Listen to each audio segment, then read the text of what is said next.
Hello, everyone. Welcome to my channel. If you are a returning subscriber, welcome back. If you are new to my channel, welcome. So I'm going to get right into this video, you guys. There's been a lot going on, so I definitely am going to catch up with you guys in another video. But today I want to talk about developing emotional intelligence. Um, I'll share a few tips with you guys and how I am developing my emotional intelligence and, things that have worked for me. And so, with that being said, let's get right into it. So, first of all, when it comes to emotional intelligence, I think that it's important to speak on this because I'm finding that a lot of people are not comfortable with processing their emotions. Um, I, for one, thought that I was comfortable with processing my emotions when in all actuality, I feel like I was too much in tune with my emotions without processing them. And so, even though, I was allowing myself to feel what I was feeling, I was not processing those emotions, therefore not maturing in the areas that I needed to mature in and heal in as well. And so you want to, one, be in tune with your feelings, how you are feeling. Allow yourself to feel. If you are feeling angry, allow yourself to feel angry. If you are feeling sad, allow yourself to feel sad. Oftentimes we find that in society, being sad or crying, is looked upon as a weakness.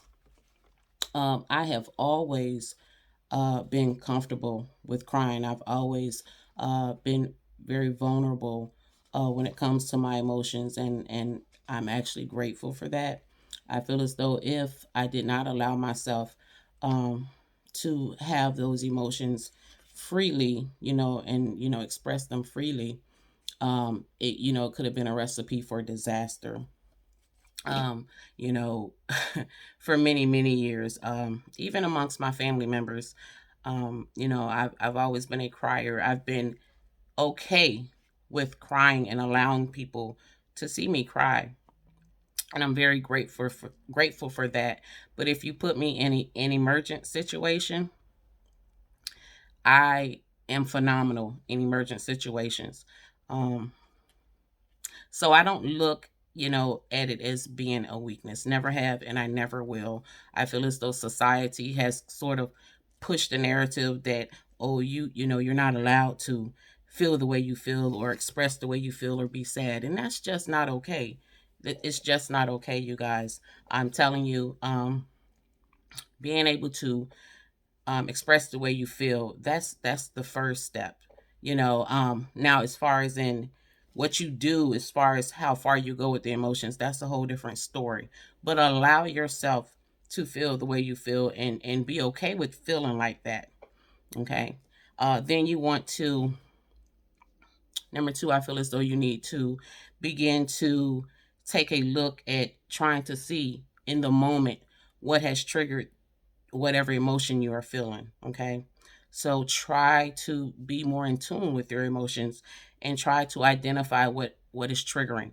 That way, once you've identified what that trigger is, you can begin to sort of develop new concepts or perspectives, be open minded to thinking a little differently. Because once you are open in perspective, because what happens is when you hold emotions in, your brain is like a map, right? So you're constantly thinking a certain way. You're constantly thinking, okay, this has triggered this, so anger. Your brain's going straight to anger, right? But when you are able to identify what is making you angry and allow yourself to process that and understand, okay, this is what's triggering me. So I'm going to decide in the moment, I'm going to decide to react a different way. When you begin to um, realize what is occurring, you can begin to change your thought process. Okay. And so you're changing that map. And eventually it will become easier and easier, and certain things won't trigger you.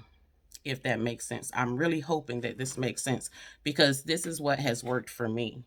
And so if it worked for me, and when I tell you guys the amount of abuse and just trauma that I've gone through in my life, um, really took its toll on the way that I thought for many, many years. And I've been actively working on this method to change the way I think, and it's working.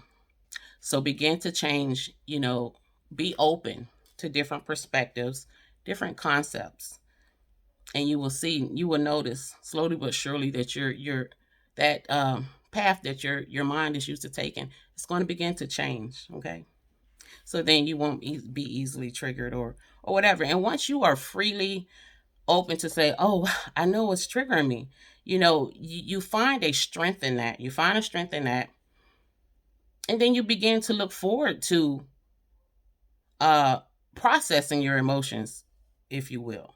And so it won't necessarily be a fear, because what would happen to me is that when I would get overwhelmed with emotions, I would almost come to a standstill. Like I didn't want to deal with the emotion. And so therefore nothing was getting fixed, nothing was getting healed, and I was holding all that baggage in. And so yeah.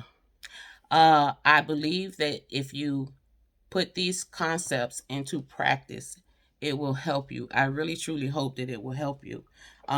It's worked for me. I hope it works for you. Let me know what you think in the comment section. I'll catch up with you guys soon. Excuse me. Shalom.